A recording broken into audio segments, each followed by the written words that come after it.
Everyone is a star child, made of stardust and the infinite potential of the universe. This extraordinary fearless something in each of us clamors for freedom from the bonds of fear, conformity, and an ordinary life. Welcome to Dr. Durr's Living in the Sweet Spot, where practical tools and solutions from the intersection of mind-body medicine, science, and spiritual well-being awaken and empower you to live out your infinite potential, to live life in the sweet spot. Dr. Balin A. Durr here, welcoming you to Living in the Sweet Spot. Thank you for joining part 2 of my conversation with Dr. Connie McReynolds, and we're talking about her book, Solving the ADHD Riddle. It's great to be back. Thank you. Yeah, so I'm so glad to have you back for this part 2 of the conversation, because as you well know, part 1 was so rich and had so much details and information, so that I knew we were gonna have to do a part 2. So thank you for this, right? So where we left off was we were talking about some of these strange ideas and some of these ideas, these I think challenging ideas that we come up with about what having this kind of functioning or different functioning in our brain, what it means about us in terms of who we are and our character, but those beliefs that actually interfere, with us getting help and with finding the solutions so that we can be successful and learning how to work with our brains as when we have processing, auditory and or visual processing difficulties. And then we were going to get into, what that treatment looks like as it refers to the work that you're doing. Mm-hmm. Right. So what I like to remind people of, to just kind of start with, is, right, the body can't live without a brain, right? If it's walking around without that, I think that at the very least, you're a zombie, if not in trouble. So something's going on. I don't want none of that. Either one of those. Right. So we need a healthy, functioning brain, and we need to learn to work with it as it is. So let's talk about what are those thoughts that we come up with, those beliefs that come up, that people come up with about what it means, but that they get in the way. And there are a lot of them. So, first and foremost, it's that, well, this is just willful bad behavior. So if this child just really, could pay attention and do what's told to do, then everything would be okay. So there's that myth. It's like, oh, well, this child's just meaningfully being disobedient. Mm-hmm. And we need to just bear down on this and just get tougher with this child, because clearly this is just a behavioral problem and we're just not parenting well. And so that's the other piece, is that it's a parenting problem. And they need punishment. Yes. It's all about punishment, taking things away. So one of the clues to this is, if everything you've tried hasn't led to a different outcome, time to try a different outcome here, or a different approach. Because if punishment isn't, and problematic behaviors aren't changing, something else is going on. And that's kind of the harder thing for adults sometimes to pull back on. It's like, if they just kind of keep going, it's like, well, I just keep going this route, we're going to get better results. We just keep doing this. And, children have had everything taken away from them and nothing has mattered. They're in trouble at school. They're in detention all the time. Nothing is changing the behaviors. Believe me, most children that I've seen, in fact, I would say almost all of them, they don't want to be in trouble. They just want to have a peaceful life, and they want to do and be able to produce whatever people are asking them to do. They're not seeking trouble. They are not seeking trouble. Now, by the time they get to be angry teenagers, you might have a situation with some behaviors, but we could talk about that, a little bit later here. What I'm really talking about on the front end of this is, if all the interventions that you've tried, if the punishment, the reward system, and nothing seems to be making a difference in this child's life, we need to dig down a little bit deeper. It's also not about bad parenting. And so that's the next piece that I really want parents to hear is, you're not a bad parent. If this child has auditory and visual processing problems and can't hang on to what you're saying, no matter how many times you say it, it isn't a situation of you not trying hard enough and of your child not trying hard enough. That myth has just caused so much pain and agony in families that when the information is provided to these families, often parents weep because they're so relieved that they don't have a bad child and that they haven't been doing something wrong. I also ran a pilot project in a school where I was working with teachers. And I saw a similar situation happen with the teachers, whereas they would have a child who was misbehaving in the classroom and no amount of intervention really was making a difference. And then when we did this assessment and the parent and the teacher were sitting in on the assessment, I literally watched this teacher's face completely change. And in this case, it was a male teacher in an elementary school, which was a rarity. Mm-hmm. And what was nice, it was to see him be able to relax because he was internalizing that he wasn't a good teacher.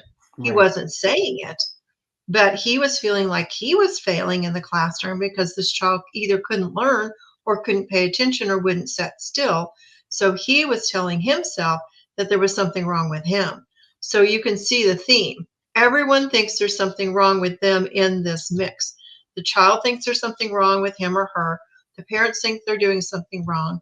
The teachers think they're doing something wrong. And then you have everyone, in some cases, kind of pointing the finger. Well, if you were just doing your part, if you were just doing your part, if you were just doing their part, all of that's a myth for this. None of this is working. And that's where we really have to delve deep, because we've got to figure out what's going on here. So, and I think to your point, one, you're saying if the solutions that you're coming up with aren't working, then don't double down on them. Exactly. Right. And then the other part to that is that I think it's important for people to remember is, again, if you're not creating the results you want, or people call that being successful, then don't confuse that with your worth. If what with what you're doing is not working, then don't confuse your solution with your identity and worth, right? What that simply means is that that you need to change up what you're doing, right? Or and take a different approach. And so one of the things that I like to tell folks is, if you want to buy groceries, then don't go to Krispy Kreme. And it's right. And don't keep going back to Krispy Kreme because they don't sell groceries. Right. So, you got to change. You got to, I'm not saying don't buy groceries, but I'm just saying, but you got to change up where you're where you're going to get the groceries. Right. Yes. So keep that in mind.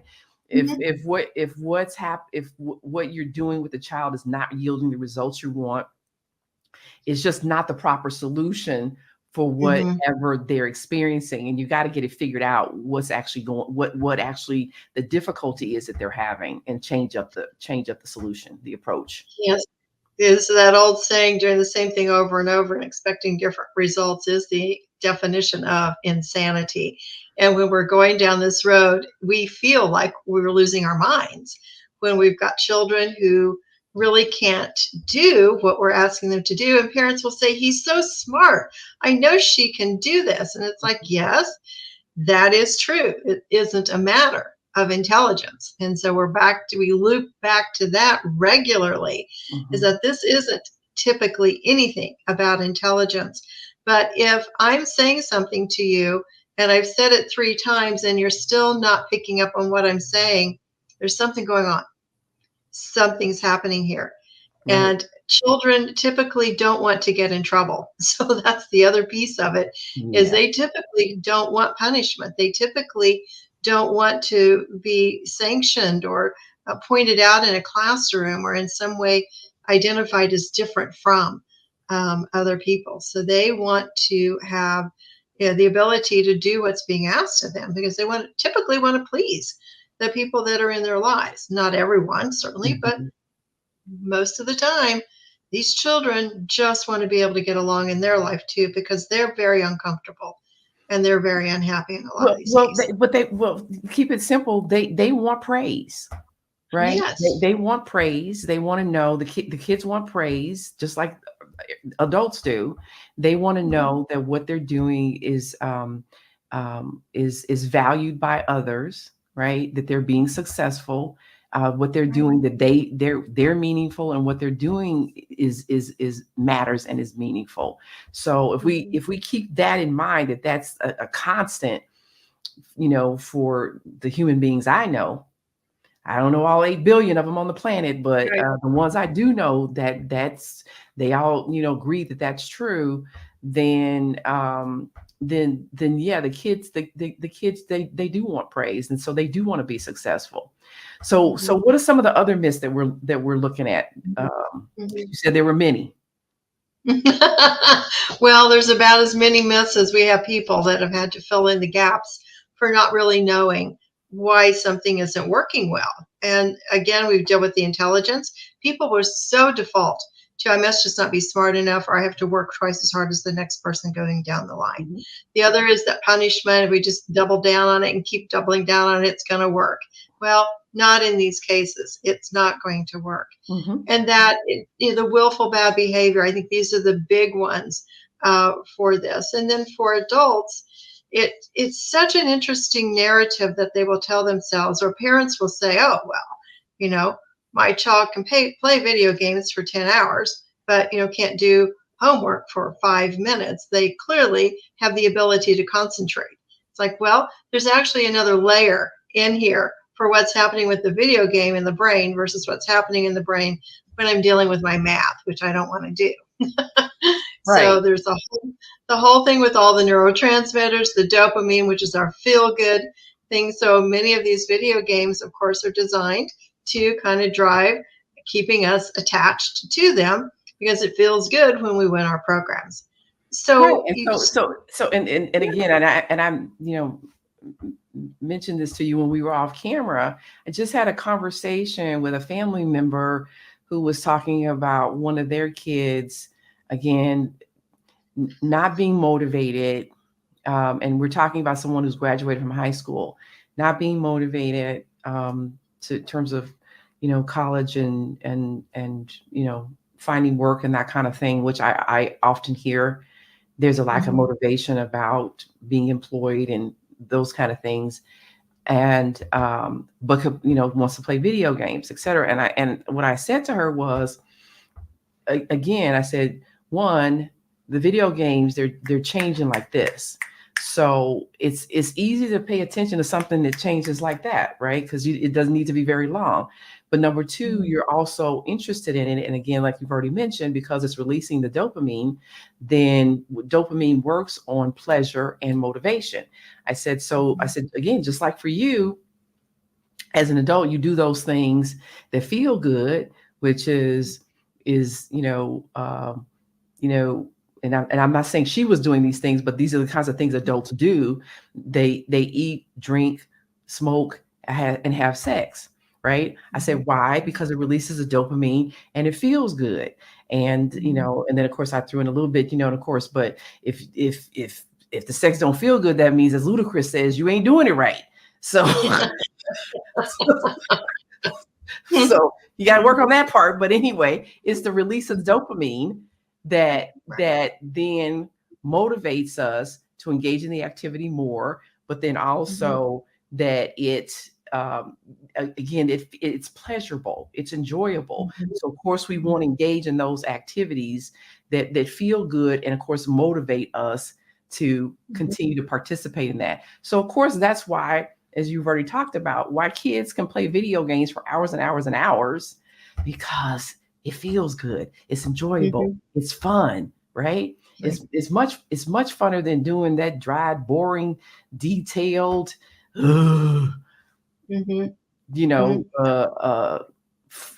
focus intense work that's just this, like you said, that's not any fun. Who wants to do that? Well, precisely. Who does? Who amongst us really thrilled at doing our homework when we were in school? We'd much rather be doing something else. But when you have the ability to override that, you have a choice. When you don't have the ability to override it, you really don't have the choice. And so that's the other piece of this. It's kind of assigning a little bit of blame sometimes, maybe trying to shame people into doing things differently. And we see it. It's like, well, if you don't do this, all of those kinds of things that go on, or the embarrassment in the classroom that sometimes happens where children realize that they can't do what someone else has done in the classroom. That can really kind of come into play. And I often think about, the adult, the man who walked in one day and had told me he'd lost a lot of jobs and he couldn't figure out why. He just thought he wasn't very smart. And he was sitting there telling me, he says, when my boss talks to me, I can't remember anything he says to me. I did this assessment, and sure enough, this guy was really impaired in his auditory memory. And when we tackled that, it's like, oh my gosh, had we been able to find him 20 years ago, or he find us, and we could have identified this, and just think of what that could have saved him, both in how he felt about himself, his lack of success in employment, and being underemployed because he couldn't remember. And so he would lose jobs, so he wouldn't have a reference for the next job. So he'd always have to start over, kind of at entry level every time he went somewhere, because he didn't have a good track record. And we just look at this day in and day out. And so, of course, what you're talking about is the fact that also look at what that cost him, both in terms of his professional advancement and income. The loss of professional advancement and lost income by losing jobs so frequently and always having to start over at entry-level positions for such an extended period of time.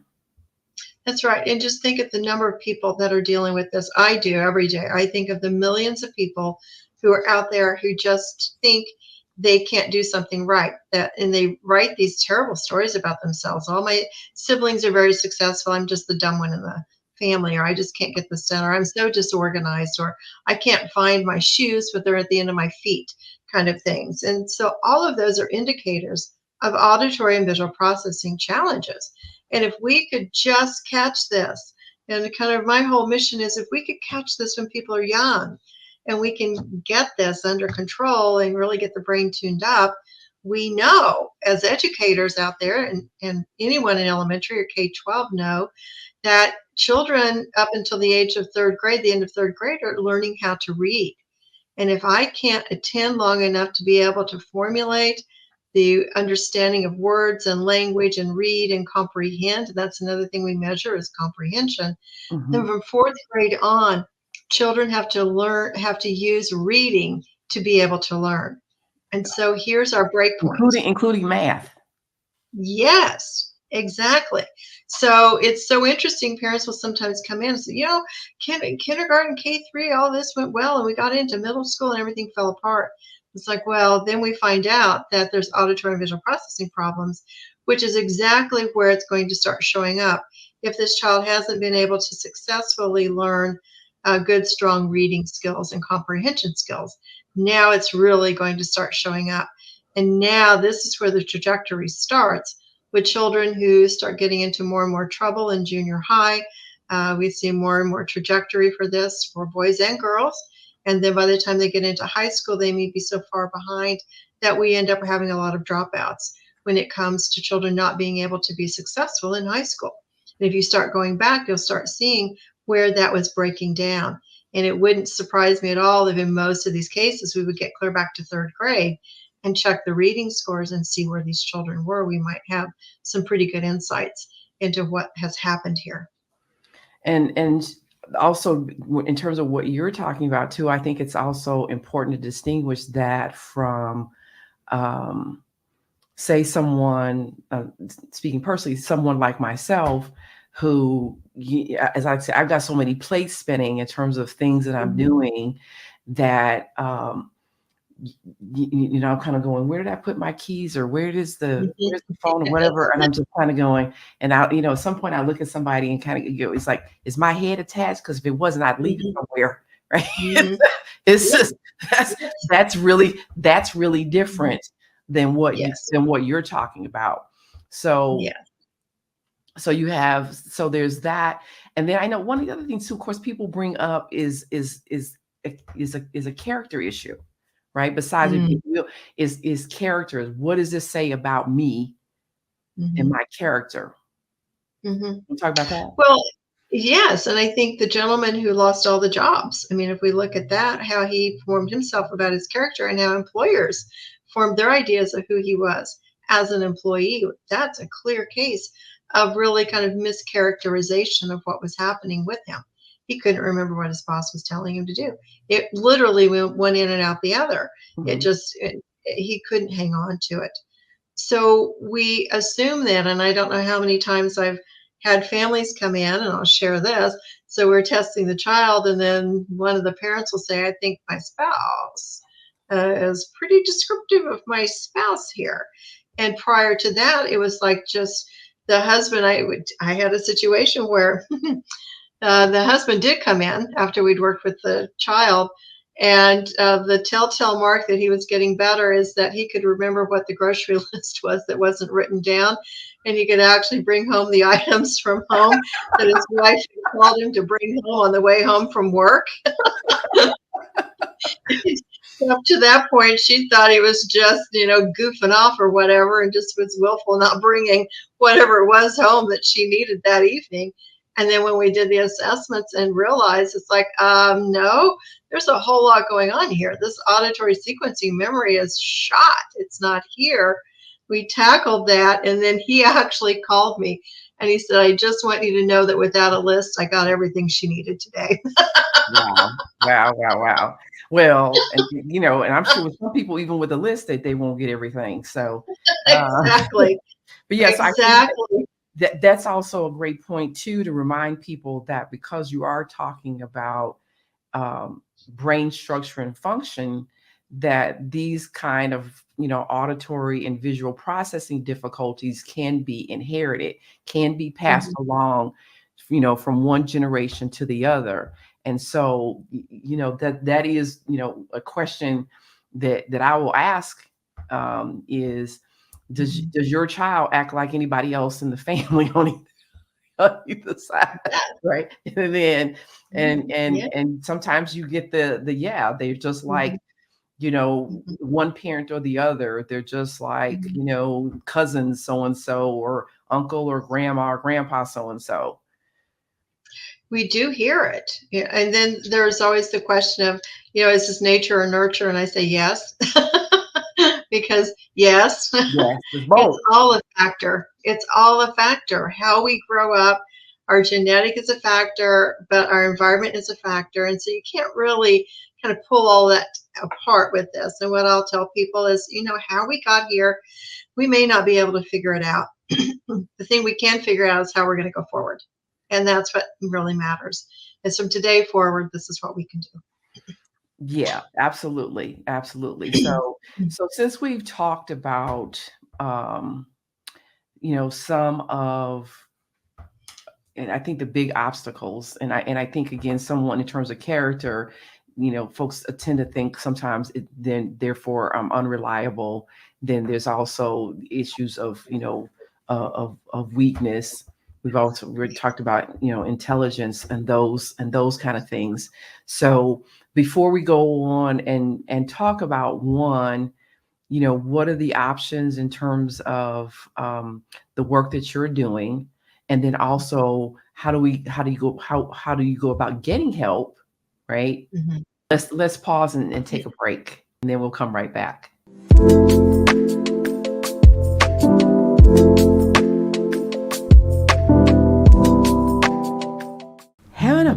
in you enlightens, uplifts, inspires, and invites you to live a life that's engaged, joyous, and limitless, the sweet spot of life. Take this journey in oneness. We are and have all that God, the infinite creative source of the universe, is. You are infinite potentiality, and the kingdom of heaven is within you. Heaven abounds in you.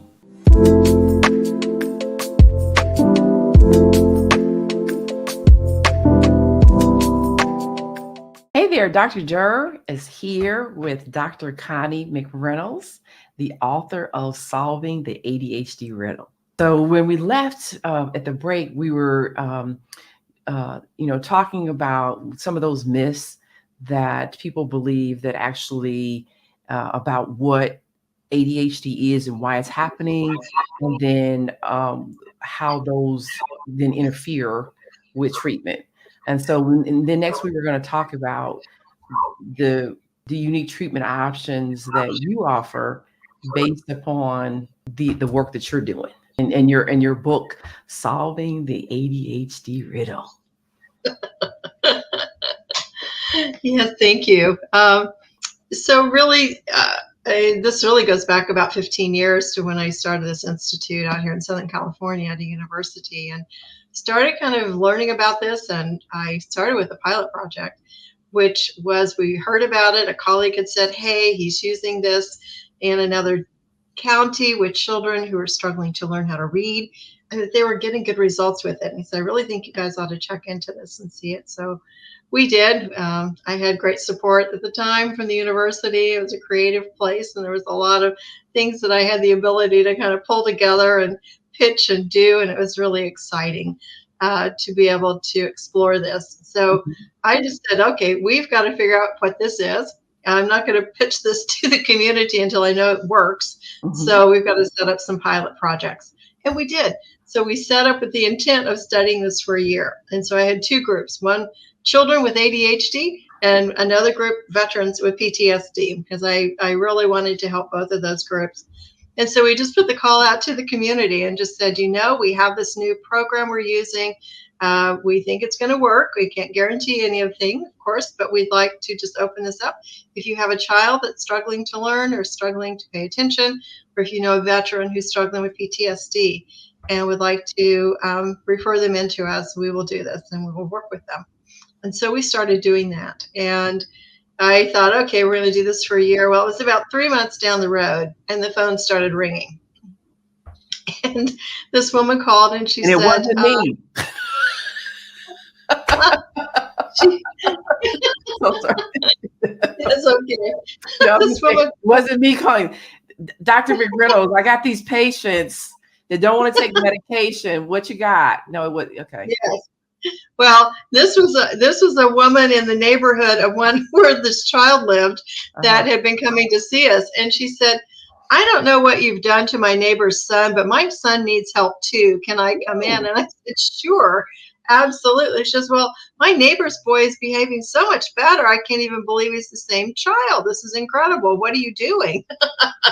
So we had the conversation, and I joke, it's like 3 months in, the phone started ringing, and 15 years later, it hasn't stopped ringing because it works. And so we're word of mouth in this community. I've been doing this for 15 years. I've gone out and done a lot of presentations, and this is really an opportunity to get this out to the broader community, to really have these conversations about what we've learned. And I've learned a lot. And a lot of what I've learned is that the brain is very malleable. It's this whole term called neuroplasticity, which means we are capable of training our brain, and it doesn't matter if you're 3 or 93. And I have people literally 3 years old and 93 who are doing this at this point in my clinics. I recently put... I'm sorry, I was going to ask you, because you mentioned the fact that you wanted to help people with PTSD also. And so I was wondering, is there a difference between folks with ADHD versus folks with PTSD in terms of why they have the difficulty with, easy distractibility and, focus and paying attention? I mean, obviously there's trauma and that whole loop running when you have trauma and the re-experiencing of it, and the mind wires itself to run that loop to protect itself. But I'm curious, is that functionally, the reason functionally that's happening, is there a difference between ADHD and PTSD? Well, I think functionally, yes, there is, because when we're dealing with PTSD or anxiety or anything on the spectrum of what I call the spectrum of anxiety, then we're dealing with the amygdala system in the brain, which is our survival unit. It's our fight, flight, freeze unit. And when I start, my background goes back to my doc program, working at the VA in Wisconsin, doing a year's internship there as my pre-doc in working with veterans and learning a lot at that point about what worked and really kind of what didn't. And so my interest in helping veterans and understanding this really took off once I understood what the capability is of neurofeedback in helping to what I call just rewire that part of the brain. And by that, I mean, we're reinstalling the off switch is how I talk to veterans about it, because you had the off switch typically before you went into service. But when you go into service, you are in survival mode, particularly if you are in any kind of combat situation. You need that system on 24/7. And the military does a pretty good job of getting that turned on so people can survive. The problem is when they come out and they come back into the community, the military has used this a lot, neurofeedback a lot, to treat PTSD. But not everyone gets that, because not everyone realizes that that system has been overly activated. It can happen with military, but it happens with children going through foster care sometimes to adoptions, and any other course of things. Accidents can cause this. And I just want to throw this little part in there. The other thing too that people may not realize about the amygdala, it's the fear survival system, like you said, the fight or flight, but it's also strongly tied to the memory portion of the brain as well. So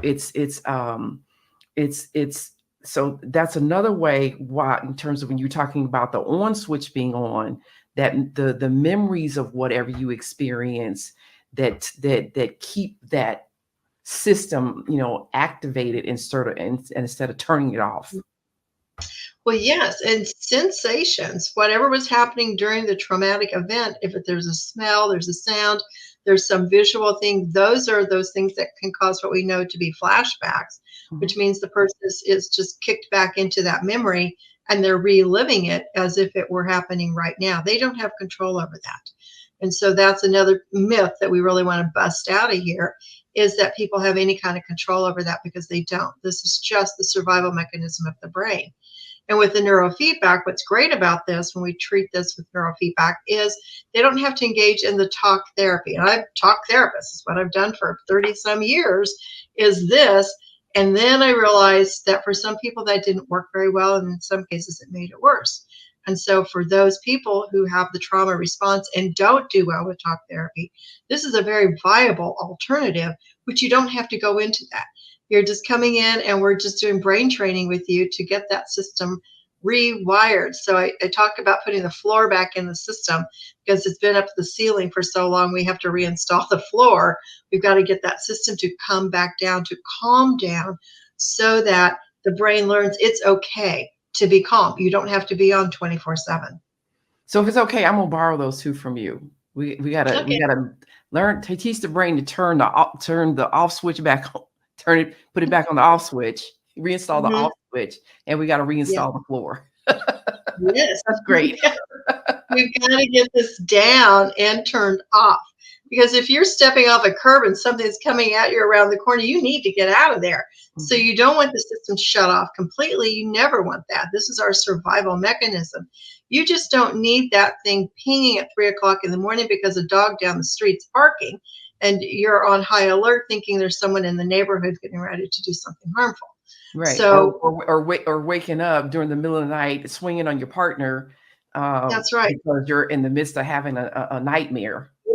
Yes, and that's so real. I worked the anger management program at the Chemical Dependency Treatment Center at the VA, and these veterans were court ordered in for anger management problems. So it's a real deal. And this happens, you don't have to be a military person to have this going on. Trauma is trauma, however it has happened to you. And it can be domestic violence, it can be a bad car accident, it can be any number of things that can cause a traumatic response pattern. Right. We got right. We got these mass shootings occurring. Yes, all of this numbers. And yes, and the adverse childhood events scale give us a lot of clues into this as well. So if you have a high ACEs score, your brain's probably hardwired for trauma response. And that is not something that you are going to willfully be able to get over in most cases. Right. Because I'm sorry, go ahead. Yeah, because it's such a hardwired response pattern. It's hardwired in at this point. Right. And not only is it hardwired in, but it also alters the DNA so that it gets passed on to subsequent generations.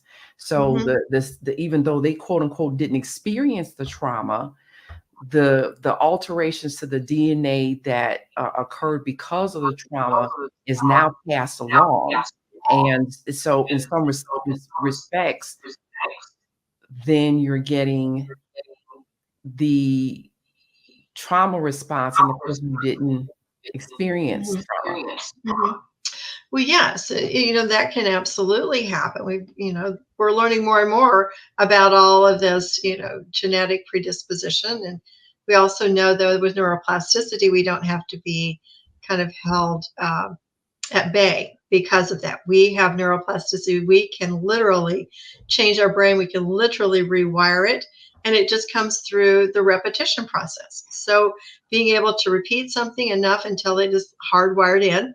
And I joke with people, I said, this is also why that bad habit that you have is hard to break, because you have hardwired that in there. So if you're a person who has to have their chocolate every day, which there's nothing wrong with that in my mind, but if it's a problem, it's because there could be some hardwiring going on. There could be some other things going on too. But those bad habits. And Dr. McReynolds, I just have to say, I tell people, I have to have some chocolate every day. If not, I'm just walking around on the floor like a heroin addict. So, it's this analogy. Yeah, we have these habits, and to break that habit, when I go out and do trainings, I had some really cool clips of the brain and these neurons and dendrites actually connecting together when a pattern came together and it got hardwired into the brain. And then there was an example of where one pruned away. So when we don't use a pattern that we're wanting to change because we're trying to build something new, then that old pattern will actually get replaced. So we can replace that old pattern. That little thing will disconnect because we're reconnecting or building new neuronal pathways, which is what the neurofeedback does. It's literally just doing a repeated pattern enough to where the brain can learn how to function in these areas that we find with this assessment. So we're able to train the brain, and it holds. That's the good news about it. So let's get into that. Let's get into good stuff. Let's talk about this non-medicine approach. It's a non-invasive process. So when I go out and do presentations, I talk about putting sensors on people's head to read their brain waves. Their eyes kind of roll and kind of turn a little bit because they're thinking I'm going to be doing something to them. And I actually take a little headset out and hook it up, and I'm wireless, and I'm running this, and I'm showing them what's going on the back of the screen behind me of demonstrating attention or relaxation. And the key is here, we can literally train the brain. And people will go, well, are you going to shock me? And I finally came up with a response to that, which is, no, we won't shock you, but your results could be shocking. And so with that, we can move on to the demonstration. and then I'm not nerve-wracked, I'm Dr. McReynolds. What? I'm sorry. Not nerve-wracked. You're not, it's cutting up just, I'm sorry. I'm not nurse-wracked. Oh, yes. I'm Dr. McReynolds. Right. I'm not Nurse Ratchet. Exactly. We're not going to give you that. We're not doing the lobotomy here. We're actually just helping you learn, and it's a very empowering process because you are learning how to train your own brain. You get the feedback. So neurofeedback really is a lot like biofeedback, which we used to use a little sensor on the finger to measure your pulse. Maybe we're measuring your respiration. And then we're teaching you how to slow down your pulse with your respiration. And you got biological feedback on that, which got shortened over the years to biofeedback. Neurofeedback is reading brain waves and it's fed into the computer almost instantaneously. And through the use of the programs that we use, you're getting feedback as to whether or not you are demonstrating or manufacturing or holding the attention brainwaves long enough to make a change. And so for the example with the headset, if I'm demonstrating attention and manufacturing enough attention, the little bar goes across the bottom at the bottom, the kind of the power bar, but then I'm also going to blow up a barrel using this wireless headset. And to do a calm brain, it's powering up the meditation brain waves on that, and then this ball will float in this demonstration. And so the key is that people really get to see they have the power to both run the computer, but to also change their lives. So it's a very empowering process because you are in charge of being able to retrain your brain. So kind of like going to the gym. So you go to the gym to strengthen up your muscles. This is kind of a gym for the brain. The good news is you don't have to keep coming back forever with us. We get you done and get you out the door. So how does training your brain using a sounds like a video game? How does that translate to doing schoolwork, especially like reading and meticulous and detailed? Well, for inattentiveness, let's just start there. Let's say I can't focus on anything. I can't maintain my attention. I can sit there, but I'm drifting off all the time. So if we're able to help the brain maintain focus, develop a stronger focus ability so that you can choose where you're putting your attention, then you can sit down and do your homework. So the key to this is not to just develop this and do it for 30 minutes 2 or 3 times in my clinic. This is about this transferring into your life on a regular moment-to-moment basis, which is what we're always looking for. Is this making a difference in your life at home? So if I can't remember what someone is saying, but we're able to train up that auditory processing part of the brain and train those neuronal pathways and strengthen them, and then suddenly someone's telling me something, or I'm telling this child something and they can remember and go do it, that's life changing. That means there's been an impact in that child and that parent and that teacher's life. And the same for the employee who couldn't remember what his boss was telling him.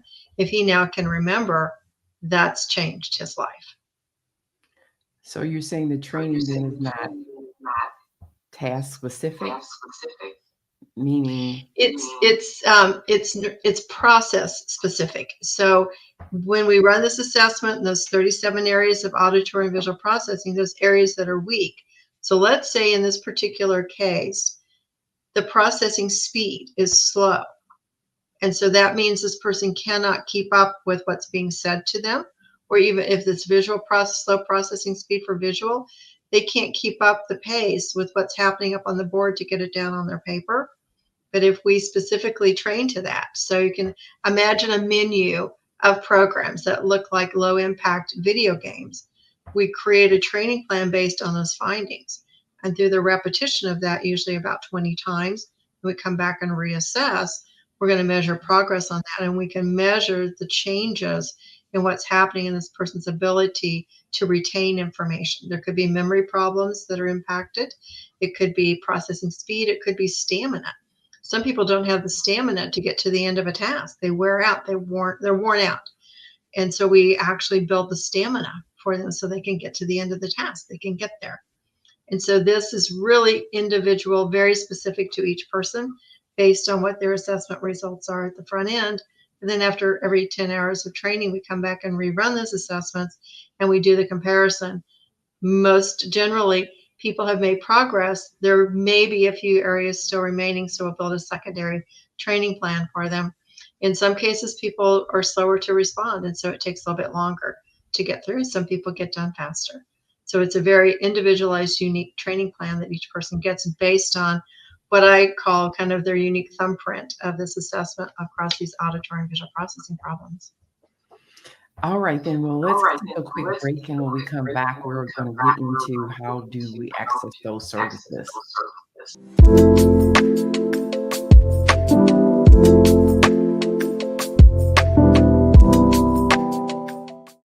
Are you feeling stuck or in a holding pattern with your business or life and you're not doing the things you want or love? Then at some point, you're going to be faced with a decision. You'll either choose to keep living in your comfort zone and risk a life of mediocrity, or increase your courage, step into your power, and forge into the unknown, where everything new becomes possible. If you're truly ready to live masterfully, then you need Ken D. Foster's newest book, The Courage to Change Everything: Strategies and Wisdom to Transform Your Life One Day at a Time. This powerful but simple guide provides you with 365 days of life-transforming wisdom, profound questions, and action steps that will increase your strength and open the doors to success. Stop wondering why your business or life isn't working. The answers are available now. Imagine if you had more courage or another chance to start following your dreams. To pick up your copy of The Courage to Change Everything, visit thecouragetochangeeverything.com. That's thecouragetochangeeverything.com.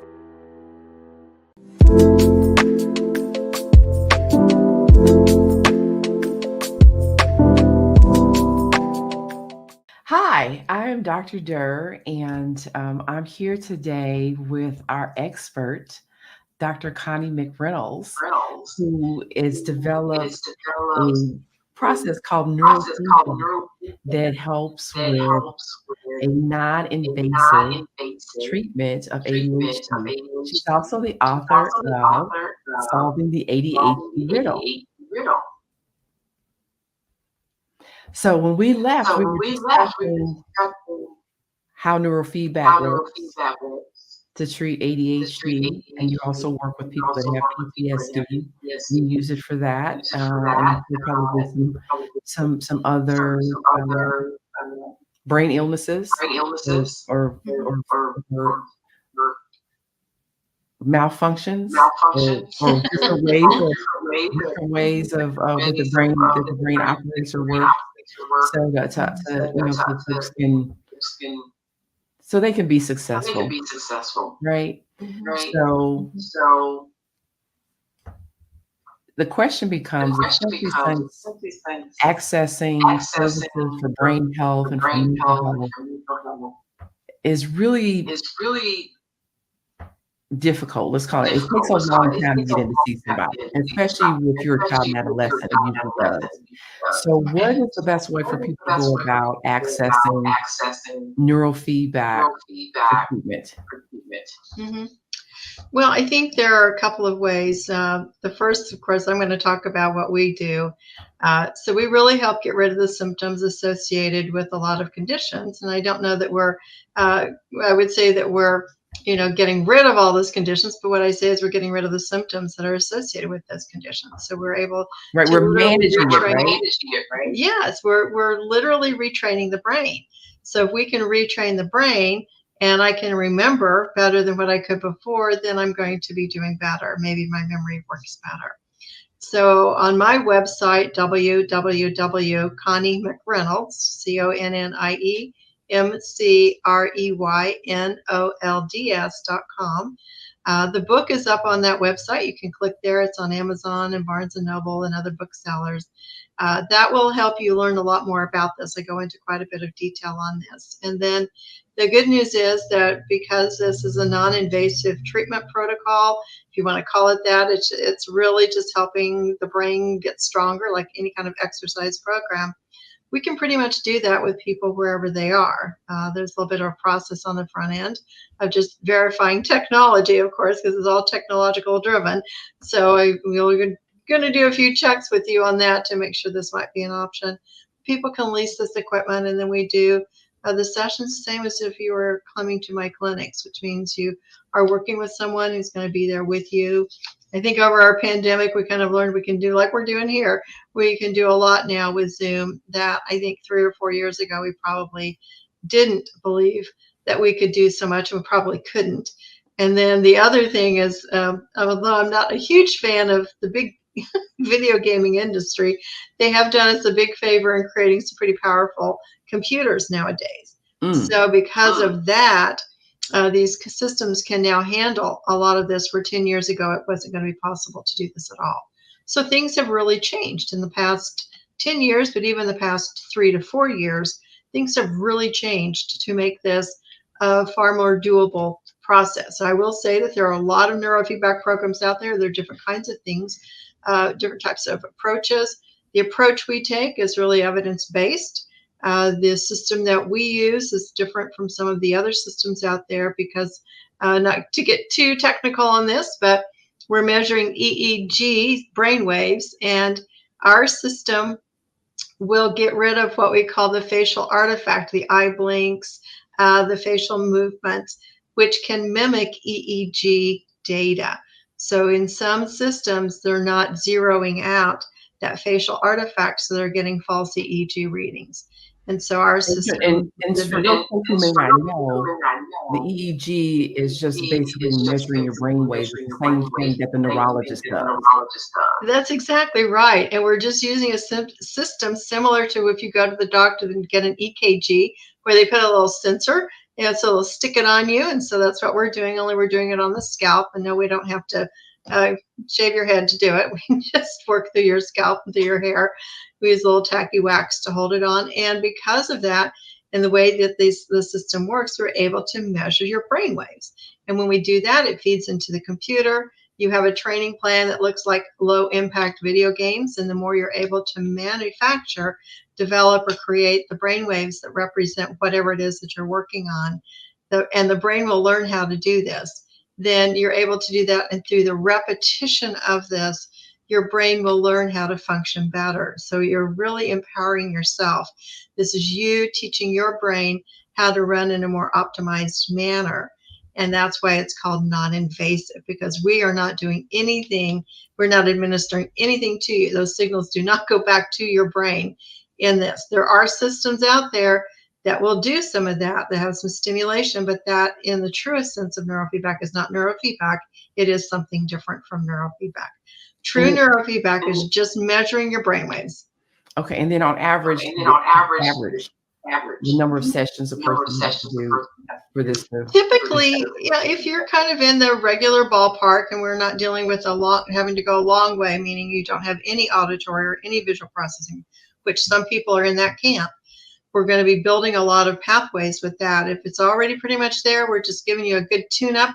You're taking your car in for a good tune-up to the mechanic. You're just kind of giving you a good tune-up here, which through that repetition, typically of about 40 sessions, that equates to 20 hours of brain training. Our system is 30 minutes. I have found over time that that's about the maximum that a brain can really be completely dedicated to this. We had experimented with this in the front end for people who were driving long distances to get to us. I have people driving 2.5 hours each way to get to us. So in some of those cases, we would actually do a 45-minute training program for them. But they could get there, but it just never felt like it was quite as consistent. And with this consistent, it's all about being consistent. And we're going to say that from the get-go, 2 to 3 times a week. Consistency, consistency, consistency is how you're going to train your brain. And when we can get you there, you pretty much are going to have it. You don't need to keep coming back to us. So, Dr. Connie McReynolds, I hope you know it's been an absolute pleasure having you on today, having this conversation with you today. Sharing this innovative, trajectory-altering treatment option for folks with ADHD. So, again, thank you so much for coming. If you want to come back, just let me know. And we can we'll do something more. Because again, I think we want to give people options, and I think this is a great option for folks who may not want medication and who may want to do a combination. I certainly would highly recommend Dr. McReynolds' book, Solving the Riddle of ADHD, and reach out to her on her website, and you on social media too. Yes, Facebook, Instagram, and LinkedIn, and there's a contact form up on the website, so people can fill that out. Provide your phone number. Sometimes it might be good to give you a call. I honestly prefer giving you a call. A 15-20-minute consult is probably a little easier than trying to answer 10 questions on email, because you're going to have another 10 after I answer those. So Let's just get your questions answered and see if we can help move things along for you. And I'm happy to do that. All right. Well, thank you again so much, Dr. Riddle. And I'm your host, Dr. Balin A. Durr, awakening and empowering you to live out your infinite potential, to live life in the sweet spot. See you next time.